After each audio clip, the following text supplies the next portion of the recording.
Y'all remember 4X, the 4X wave? Oh my God.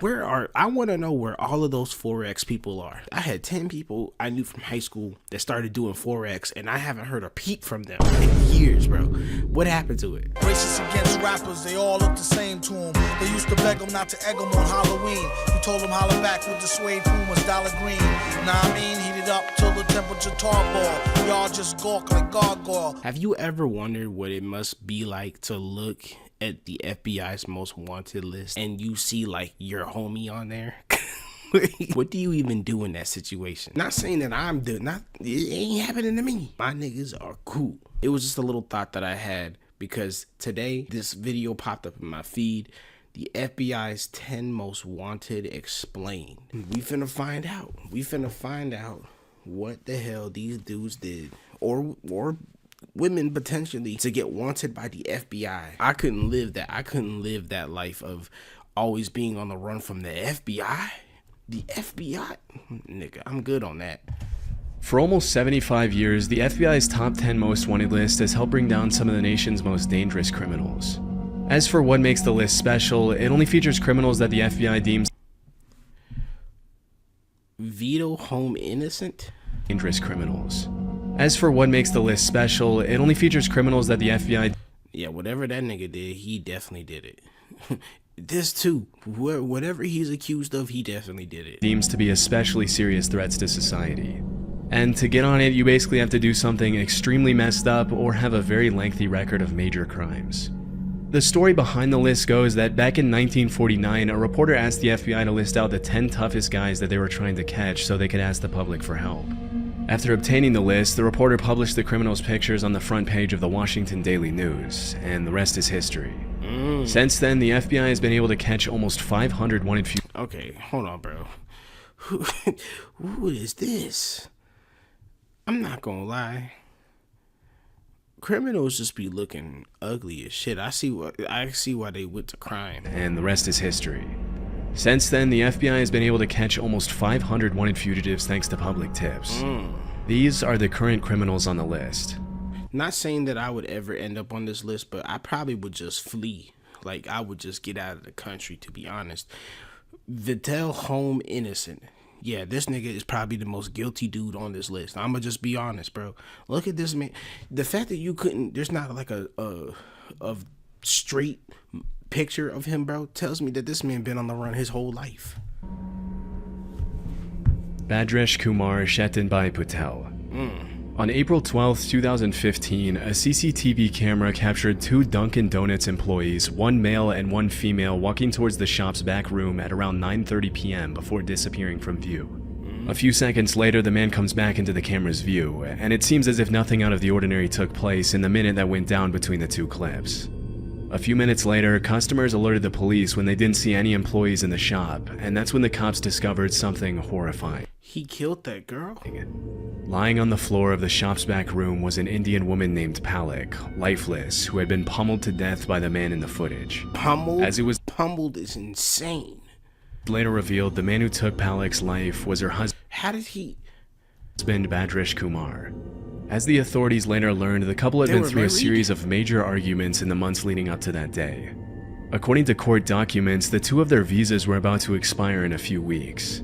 Palak wanted to go back to India, but Bhadresh Kumar wanted to stay in the US, and it looks like he couldn't find a better way to communicate his frustration with the situation than to brutally take his wife's life. After the crime, Bhadresh Kumar was last seen taking a taxi from a hotel in New Jersey to a train station in Newark, but what he did after that is really anyone's guess. To bring more attention to a suspect who might otherwise walk away scot-free, the FBI placed him on the most wanted list. As of today, there's a $250,000 reward to bring the suspect into custody. What? Oh my God, I'm about to get my detective hat on. Hold on. We're gonna hunt these niggas down. But almost 10 years after the crime, it looks like that won't happen anytime soon. Oh yeah, this was 2015. Damn. Yo, that's actually really sad. Yeah, that didn't register at first. This happened 10 years ago. Wow. He probably fled the country. He had to have fled the country. Alejandro Rosales Castillo. The youngest suspect on the most wanted list, 26-year-old Alejandro Rosales Castillo, has been on the FBI's radar for more than 8 years. What? In 2016, he shot his female coworker Sandy Lee in a wooded area in Cabarrus County, North Carolina. North Carolina? A few days later, the female victim's car was located at a bus station in Phoenix, Arizona.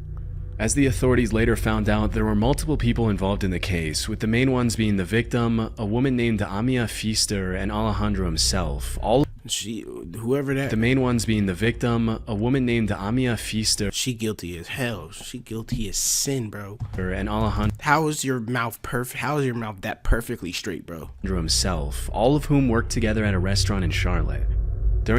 This happened in Charlotte? What the fuck? Investigation, the cops learned that Sandy Lee and Alejandro had briefly dated, and after their breakup, Castillo started dating his other coworker, Amia Feaster. According to court documents, Sandy Lee had apparently lent some money to Alejandro, and on August 9th of that year, he texted her to meet up with him at a Quick Trip located on Eastway Drive in Charlotte, claiming that he was going to pay her back. What the fuck?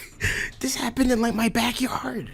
Disturbingly, that's when Castillo decided to rob her at gunpoint. I ain't gonna lie though, Charlotte be having a lot of homicides. Like, you gotta know where you're going and who you're hanging out with when you're in Charlotte. So realistically, this actually doesn't surprise me that this is somebody on the FBI's most wanted list is from Charlotte. Like, that's insane. Take her life and flee to Mexico.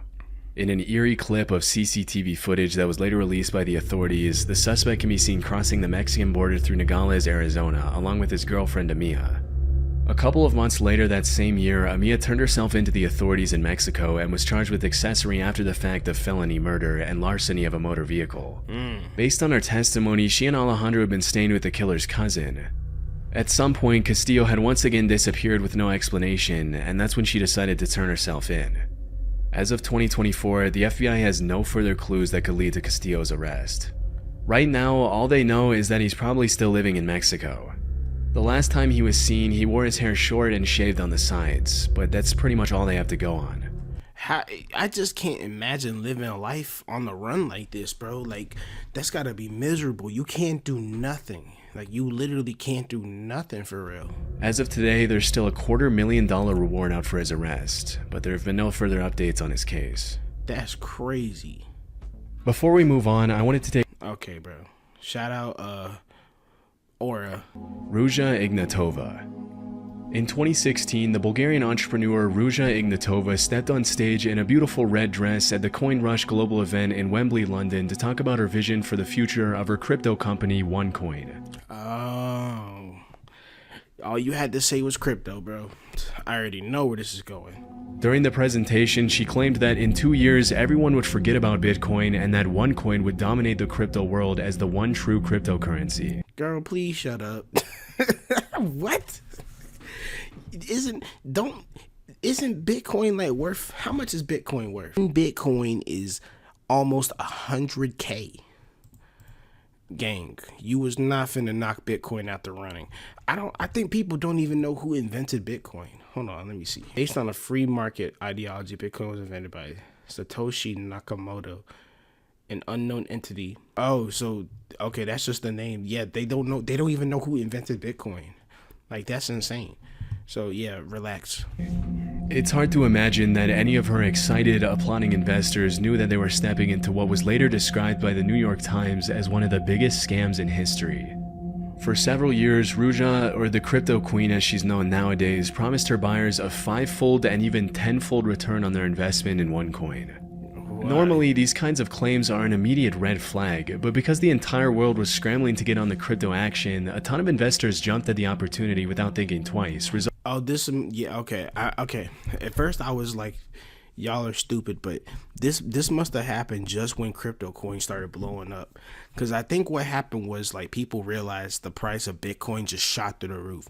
Because if I remember correctly, and I'm not some crypto expert, I think Bitcoin was really, really cheap back in the day. Bitcoin and Dogecoin were both really cheap back in the day. And I think, like, on certain Reddits in the internet, people were saying, hey, buy this coin. You got to start getting into this. And like there was literally a point in time where you could probably buy into Bitcoin for like a couple dollars. And now all those people who were on Reddit earlier in the days talking about Bitcoin are now multimillionaires. So it's crazy how that shit blew up. So she must have came in just as crypto coin was blowing up. And that's why people were so quick to believe her. That's the only way I'm saying. Because to be honest, looking at just straight her face, bro, I'm not even giving her $1. I'm going to be so serious. Resulting in a massive OneCoin buying frenzy. Between 2014 and 2016, OneCoin raked in more than $4 billion from unsuspecting investors, with more than $50 million coming from investors in the US. That's insane. As the investors learned when they bought into OneCoin, the company was pretty much a pyramid scheme in which they were rewarded for recruiting their friends to buy it as well. You know what this is reminding me of? What was that shit called? Forex. Y'all remember Forex, the Forex wave? Oh my God. I want to know where all of those Forex people are. Because I had like 10 homies. I had 10 people I knew from high school that started doing Forex, and I haven't heard a peep from them in years, bro. What happened to it? You know what I'm saying? And for a while, the shady multi-level marketing model seemed to be working for Ruja. However, in 2016, a lot of our investors started complaining that they were really struggling to sell their OneCoins, and that they didn't see how they'd ever recoup their investments. Did he say he put in millions? Now you've got half struggling to sell their OneCoins, and they didn't see how they'd ever recoup their investments. I'm still hoping that word started to spread online that OneCoin was a scam, which drew the attention of the media as well as federal investigators. Unfortunately, you can't sell it to anyone for half a brain. I'll be honest, I still don't even understand how cryptocurrency works at all. Like, you're buying an online coin just to sell it, to other people, just so they can also sell it. Like, I don't really understand it. Like, I just know that a lot of scams happen with it. It's a little too late by then. Less than a year and a half after a presentation in Wembley, Ruja got on a plane from Bulgaria to Greece and was never seen again. Disturbingly, during the investigations, a bunch of really messed up emails written by Ruja were leaked by federal investigators, in which the crypto queen made it more than clear that she knew she was scamming people out of their hard-earned money from the very— I have some cash with me, about 220k GBP. Can you store it for me in London? very start. In some of her emails, she admitted that the company wasn't actually mining any coins, that her coin was trash, and that her investors were idiots for trusting her. You know what? This is a crazy game to play, but she played it. And she beat the game. She got out. In one of her emails, she proposed an exit strategy to her partner Carl Greenwood, which consisted of taking the money, running away, and blaming somebody else for the whole thing. That's crazy. That's crazy work. During the investigation, Carl ended up pleading guilty to wire fraud and conspiracy to launder money, for which he was sentenced to 20 years in prison. Wow. As it was later revealed, the FBI had been on to Ruja long before she fled from Bulgaria, even recruiting her American boyfriend to look into her company's practices for them. What? Wait. I feel like you skipped over something. Didn't you say this was her husband? In one of her emails, her coin was trash and that her investors were idiots for trusting her. In one of her emails, she proposed an exit strategy to her partner Carl Greenwood, which consisted of just partner. Okay. taking the money. Carl ended up As it was later revealed, the FBI had been on to Ruja long before she fled from Bulgaria, even recruiting her American boyfriend to look into her company's practices for them. After learning about her extremely sketchy business practices and her grand scheme to steal billions of dollars from investors all around the world, she was charged with wire fraud, money laundering, and securities fraud. This promptly landed her a spot on the FBI's most wanted list, becoming only the 11th woman to earn that distinction. Wow. Looking into her past to find clues as to what could have influenced Ruja to do something so nefarious, federal investigators found some pretty interesting stuff. As it turns out, Ruja was fluent in 4 languages, was extremely intelligent, once had a job at a high-ranking consulting firm, and had been obsessed with fashion and maintaining her image from a very young age. It was only with the benefit of hindsight that prosecutors were able to clearly see how she used all these qualities to carry out her malicious plans. Like I said, bro, she just sounded like she played the game. Like she played a very dangerous game, but she played it. You know what I'm saying? I just don't understand, how did you get the coin off the ground in the first place? Like, how did you get all these investors to actually give you this money? Like, you know what I'm saying? Like, did you just walk around and say, hey, buy my coin? Like, how did you do that? How did you end up with a presentation in front of millions of people? You know, Unfortunately, it doesn't look like the FBI will find her anytime soon. It's been rumored that after fleeing the country, the crypto queen may have drastically altered her appearance with plastic surgery. Definitely. And is believed to travel with armed guards at all times. Disturbingly, there have also been... You gotta remember, she is a billionaire now. She can afford to do all of that. She could afford to get a private island and literally duck off for the rest of her life. Several allegations that she was murdered by an accomplice, but this hasn't been proven. I mean, honestly, real talk, like, once you start getting to the billions, like, once you start playing with billions, I'm not gonna lie, anything is possible. For all we know, she got taken into Squid Games. For all we know. If she is still alive, the FBI suspects Ruja is traveling on a German passport to the United Arab Emirates, Bulgaria, Germany, Russia, Greece, and multiple countries in Eastern Europe. Considering how elusive she's been since her disappearance almost 8 years ago, it's unlikely the FBI will ever find out what became of Ruja Ignatova after pulling off one of the largest financial scams in history. That's crazy. I don't have respect for scammers, but I do have respect for... I don't really have respect for this, but that's on y'all. I ain't gonna lie. I just don't understand it, and I think that's why I'm able to say this is stupid. Arnaldo Jimenez. He's guilty. Whatever he is accused of, I guarantee you he's guilty. Look at that nigga. First of all, you never trust nobody whose neck is like the equal size of their head. Those niggas are never up to any good. On May 12, 2012, Arnaldo Jimenez and his wife Estrella went out to celebrate their wedding in a black 2006 four-door Maserati. Less than 24 hours after the couple had said their vows, Arnaldo knifed his wife to death in the car, dragged her into the bathroom tub of her apartment, and... Hold on, what year this happened in? Arnaldo Jimenez. On May 12, 2012, Arnaldo Jimenez and his wife Estrella went out to celebrate their wedding in a black 2006 four-door Maserati. Less than 24 hours after the couple had said their vows, Arnaldo knifed his wife to death in the car, dragged her into the bathroom tub of her apartment in Burbank, Illinois, and disappeared without a trace. Like, why would you even get married at that point? Like, why? For what purpose? When Estrella didn't come back to pick up her kids at school the next day, her family called the cops, who ended up finding Estrella's remains still in her wedding dress in her bathtub. Like, why?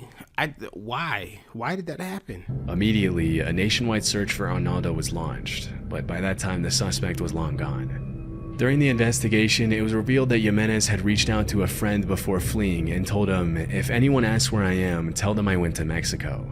Since then, the authorities have received multiple tips that Jimenez may have fled to Durango or Tamaulipas, Mexico, where he's believed to be hiding out with family members.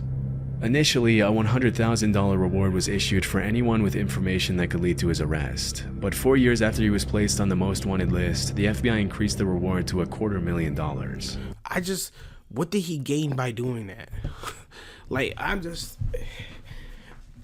Okay, real talk, so far, everybody else, even though I don't agree with it and I think that they're evil people, I can at least understand why they wanted to do it. I can see what there was to gain by doing it.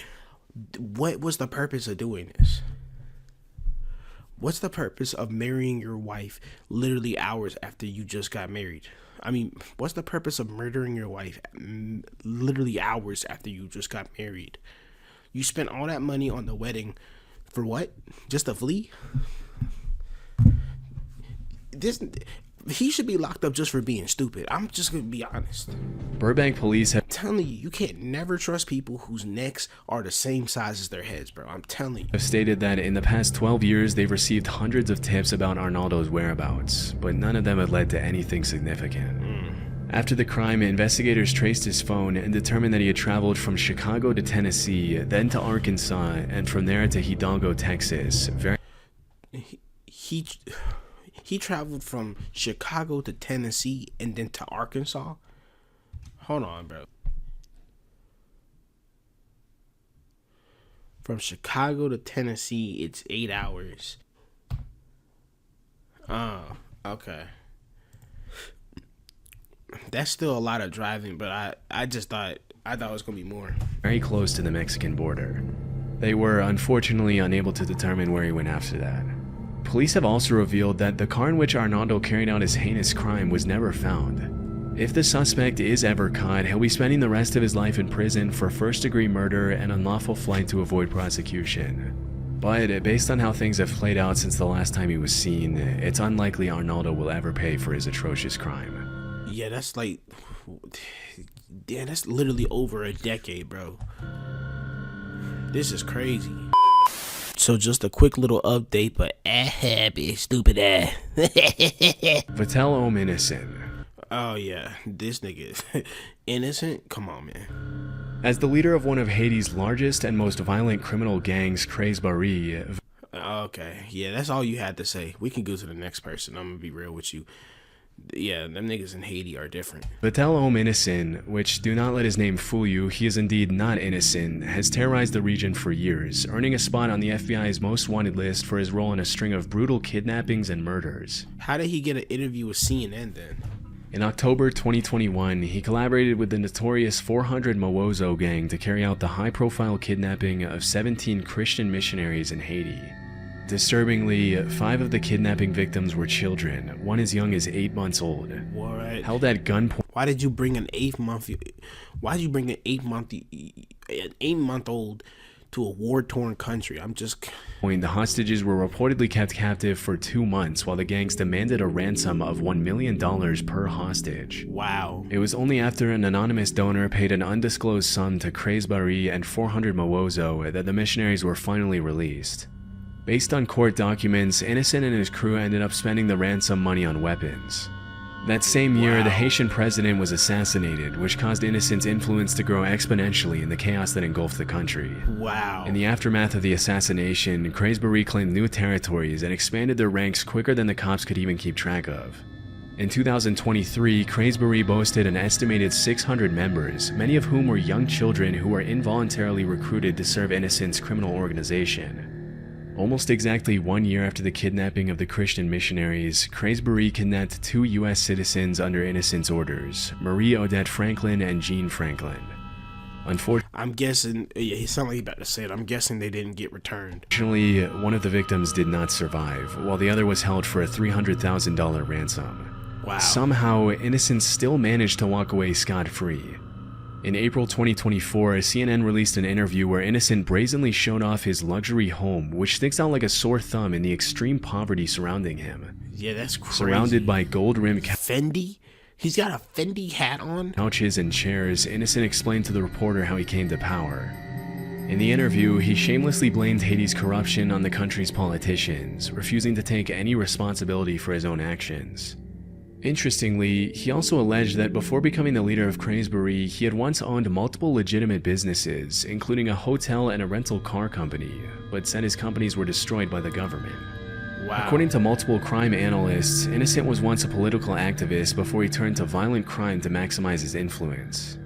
Back in the US, Innocent is wanted by the FBI for an insanely long list of crimes, including kidnapping for ransom, theft, murder, assault, vehicle theft, and destruction of property. Wow. There's a $2 million reward for information leading to his arrest. Jesus. But with powerful connections and an armed gang, it'll be pretty tough to ever bring him to justice. Yeah, I'm about to say, ain't nobody finna do that.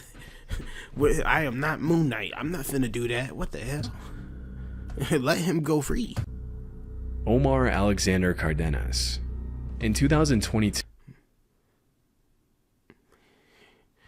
he looked like he's stupid. I'm just gonna be honest. The FBI released 2 eerie before and after clips of a man walking into and then running away from a shopping mall area on August 15th, 2019. The man seen in the video is 29-year-old Omar Alexander Cardenas, and let's just say that he didn't exactly go shopping in the time that elapsed between those 2 clips. After disappearing from the camera's view, Omar walked up to a man standing outside the Hair Icon barber shop at an outdoor shopping center and fired several rounds from his semi-automatic handgun at his head, killing him instantly. Immediately after committing the crime, Omar fled the scene a little after 4 p.m. as he can be seen in the eerie FBI footage. a suspected member of the Pierce Street gang in Los His big ass barely could even get away. Angeles, and often going by the nickname Dollar, Omar is suspected to have fled to Mexico to seek refuge among his relatives. In September 2021, a federal arrest warrant was issued for the suspect after he was charged with murder and unlawful flight to avoid prosecution, thanks to which he was pinned on the Most Wanted billboard. Even though he committed a brutal crime pretty much in broad daylight and didn't exactly shy away from the cameras after doing it, the cops seemed to know surprisingly little about Omar. That's insane. The only things they really know about him are that he's around 300 pounds, wears thick prescription glasses, has at least one tattoo, and is considered armed and dangerous. Which alone is hardly enough to track down a criminal who's crossed international borders to flee prosecution. Yeah, for real. With time, hopefully more information will surface leading to his potential extradition and arrest. His family should feel ashamed for harboring him if they know that he committed a murder. But for now, it looks like Omar will remain a most wanted criminal. Yulan Adonai Archaga Carayas. Back in the 80s, a gang known as the Mara Salvatrucha was set up to protect Salvadorian immigrants from other gangs in the Los Angeles area. Fast forward a couple of decades, and the Mara, or the MS-13 for short, had become one of the most brutal and violent criminal organizations in the world. Yeah. Nowadays, MS-13 has a strong presence in El Salvador, Guatemala, Honduras, Mexico, the US, Canada, and even Spain. They engage in all kinds of criminal activity, from drug trafficking, human trafficking, extortion, murder, and racketeering, often using extreme violence to maintain their influence and control. For many years, a man named Yulan Adonai Archaga Carayas operated as the head of MS-13's criminal activities in Honduras. I'm glad I kept my mouth shut and I didn't insult him. I am glad I kept my mouth shut. Providing support and resources to the gang in Central America and the US with firearms, narcotics, and loads of cash. Often operating under his alias Porky, Yulan is wanted by the FBI for trafficking multi-ton loads of drugs through Honduras to the US and for the killing of several rival gang members. Among Porky's colorful criminal charges, you'll find everything from murder to racketeering conspiracy to drug importation to possession of machine guns. Even though Hell no, you gotta get the special armed forces for him. Ain't no way. I don't know what's the point of you posting that on the website. Ain't nobody finna turn that man in. He's only around 160 pounds. The MS-13? Like, you're crazy. Yulan is considered one of the most powerful men in Honduras, as the MS-13 gang has had the country in a chokehold for years. The most shocking part of the story is that at one point, Porky had already been apprehended by the Honduran authorities and was even taken to a courthouse for a hearing on charges of murdering 2 Honduran prosecutors. But during the hearing, 20 armed men dressed up in the same clothes as the anti-gang police units walked into the building escorting a veiled suspect and suddenly opened fire on the guards. In just a few seconds, the men subdued the guards and safely escorted Porky out of the courthouse, killing 4 police officers in the process. Yeah, see, like I said, bro, I'm good on that. Let that nigga have it. For obvious reasons, Porky is considered armed and extremely dangerous. Due to the sheer nature of his crimes, the FBI is offering $5 million to anyone who can provide information leading to his arrest. That's still not enough, bro. I don't care, bro. You gotta offer me $5 million, and you gotta offer me at least 2 armies. One of the things that makes it extremely difficult to track a suspect like Porky down is that he's taken every possible measure to fly under the radar. Although he's believed to still be in Honduras, he and his security team use untraceable numbers from Israel and Poland, and he goes to extreme lengths to keep his whereabouts a secret when he contacts his family. Although the hunt for Porky is far from over, he's likely to remain one of the most elusive and dangerous fugitives on the FBI's most wanted list for years to come. See, now that's actually like a terrifying sounding man. Everybody else just sounds like they just managed to they got away just by luck and they just fled the country. This sound like something that requires like extreme police work to track down, you know what I'm saying? Alexis Flores. One seemingly peaceful afternoon. This a black and white grainy photo. This got to be like on the list for 30-something years. In July 2000, 5-year-old Ariana De Jesus was playing on the street in Philadelphia with her sister and friends when her mom went out for a quick trip to the store. When her mom came back, she started living every parent's worst nightmare. Ariana had been taken by a suspicious man. Wait, hold on, bro. I'm not trying to be mean, but what did you just say? Alexis Flores.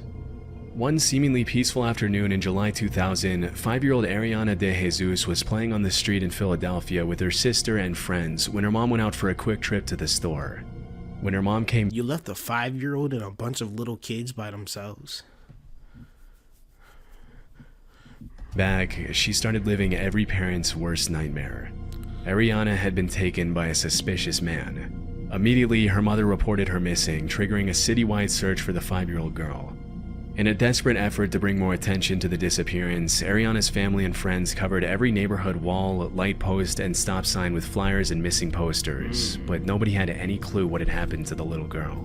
Unfortunately, after a few weeks of searching, the cops found her unresponsive in the basement of an abandoned apartment building just a few blocks away from where she had been taken.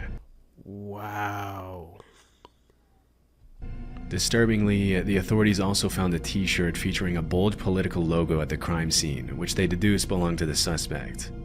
During the investigation, a man came forward stating that he was pretty certain the t-shirt had belonged to a guy he only knew as Carlos, a drifter he had once employed as a handyman. Unfortunately, despite the promising lead, the case went cold for several years, leaving Ariana's family devastated and confused. That's crazy. It wasn't until 2007 that the authorities were able to analyze the shirt again thanks to recent advances in DNA technology, and what they found changed the course of the investigation forever. The DNA in the shirt was a perfect match with that of a man named Alexis Flores, who had been arrested in Arizona in 2002 for shoplifting and in 2004 for forgery. Unfortunately, by the time his DNA was linked to the crime, he had already been deported to Honduras years earlier for other, less serious crimes. I hope the other dude murders that man, I'm just being honest. As the police would later find, finding Alexis Flores was going to be a lot more difficult than they initially thought. I hope MS-13 get his ass. I'm like, real talk, bro. Like, attacking a kid is insane. Throughout his colorful criminal career, Alexis had provided multiple fraudulent dates of birth and names. Despite his inclusion in the most wanted list, the only things the FBI really knows about him are that Alexis is around 5'4", 130 pounds, and has visible scars on his forehead and right cheek. Due to his crimes, he's obviously also considered armed and extremely dangerous. With a $250,000 reward on his head for the crimes of kidnapping and murder, you would think that someone would have come forward with information on this guy, but 24 years after the crime, Alexis has remained unfound. That's insane. Wilver Villegas Palomino. The National Liberation Army, or ELN, is a Marxist-Leninist guerrilla insurgency group in Colombia, often referred to as Colombia's last true insurgency and one of Latin America's most powerful criminal organizations. In the past few years, the ELN has expanded aggressively into Venezuela, thanks to which the National Liberation Army now has over 6,000 active members. Wow. Interestingly, for the first few decades after its foundation, the group mostly focused their efforts on kidnapping, extortion, and attacking oil infrastructure. But over time, the ELN stopped shying away from drug trafficking and became deeply involved in the international drug trade, earning them the attention of the FBI. In 2023, Wilver Villegas Palomino became the 530th addition to the FBI's most wanted list on multiple serious charges ranging from narco-terrorism to murder to drug trafficking. Narco-terrorism is insane, bro. How do you even get that charge? Narco-terrorism? How do you even... Term narco-terrorism was first used to describe campaigns by drug traffickers using terrorist methods, such as the use of car bombs, assassination. Yo, like, this shit don't even sound real, bro. Like, I'm being so for real. Narco-terrorism is insane. Like, leave that man alone. You good. Often running under the alias The Hog, Palomino is a high-ranking member of the National Liberation... So the other dude is named Porky, and this dude is named The Hog. Like, what's with all the pork and what's with all the pig references? Army, who's been involved in a 20-year conspiracy to distribute drugs from Colombia to the U.S., thanks to which a warrant for his arrest was issued back in 2020. Wilver has also been accused of murdering multiple human rights advocates in Venezuela and the Catatumbo region in Colombia between 2017 and 2019. Due to his high rank and his responsibility in flooding the streets of Houston and other major U.S. cities with drugs, the United States Department of State's Narcotics Rewards Program... Yo, Yo, that nigga tweaking. Is offering a reward of up to $5 million for information leading to Palomino's arrest. Jesus. As of today, it's a complete mystery where this guy is, but considering the ELN oversees the production of over 200 tons of drugs which are later distributed worldwide, obviously including the US, it makes sense why he was put on the list. So crazy, bro. Donald Eugene Fields II. This, man, I don't know, bro. I feel like this about to involve another child. Since 2022, Donald Eugene Fields has been wanted by the FBI for the alleged trafficking of at least one child in Missouri between 2000. Why did you see how I was able to call that? I was, boy. 13 and 2017. That's crazy. According to the authorities, Fields took a 14-year-old girl and offered her to his friend Ted Sartori Jr. in exchange for cash, cars, motorcycles, vacations, and Christmas presents. You literally sold a child? Last known to live in Franklin County, Missouri, Fields has apparently been moving around the country since 2022, working sporadic jobs as a tree trimmer and independently selling used cars in an effort to fly under the radar. He's still in the country? Oh my God, bro. Based on court documents, it's believed that Donald probably took more than one victim, and that he might be hiding out with his girlfriend Jennifer Isgriggs, who is also wanted on a felony warrant for failure to provide child support. What? Look, I ain't gonna lie, both of these people need the firing squad. Since 2022, the she just looked crusty. I'm sorry. Cops have received multiple tips indicating that Fields spent some time in the Tampa area, and as soon as they heard that, they started running Facebook ads with his face on a most wanted poster to ask for the public's assistance in locating him. Unfortunately, it's likely that by then Fields had already fled to Stover, Missouri. The FBI has also placed large billboards with Fields' face in cities where he's known to travel, but so far it seems like he's managed to stay a step ahead of the cops. Wow. Earlier in 2024, Sartori, Fields' partner in crime, pleaded guilty to his charges and will face up to 30 years in prison. Wow. He'll also likely have to pay $25,000 in restitution to his victim. Based on court documents, he'll be officially So the girl's still alive? Sentenced in early November 2024. As per the FBI's description of the suspect, Fields has multiple scars on his body as well as a tribal print tattoo on his right shoulder. With such a big effort being made by the FBI to make this guy's face known, hopefully someday he'll be recognized by someone and promptly turned into the authorities. For real, bro. We need to make sure that we gotta expedite these child weirdos, bro. Like, this is insane, dude. This is insane. Like, it's crazy, bro. It's crazy, bro. Oh my God. Like, that's something to think about. Like, these people are outrageous, bro. Imagine being put on the same list next to literal drug cartel warlords. Like, that's insane. That's crazy, dude.